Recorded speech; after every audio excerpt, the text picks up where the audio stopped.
Essere coerenti sulle questioni ambientali significa battersi contro le grandi opere, significa battersi contro le Olimpiadi invernali di Cortina, significa smetterla con un modello di sviluppo che ha portato il Veneto ai vertici europei dell'inquinamento ambientale, del consumo di suolo, significa rovesciare un'impostazione dell'economia e della società veneta che ha reso povera una parte cospicua di questa popolazione.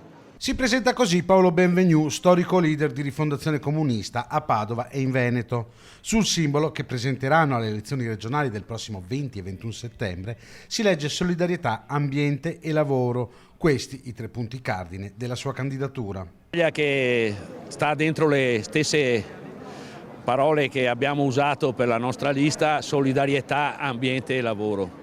Questi sono i temi non solo di una generica indicazione per una lista, ma sono temi e terreni propri di una battaglia politica che noi vogliamo portare avanti coerentemente in questa regione.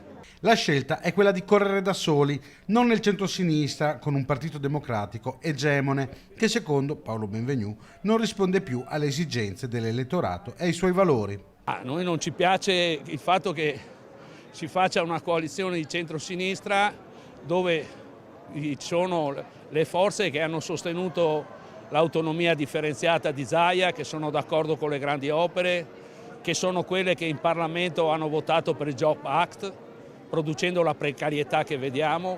Sono le stesse forze che oggi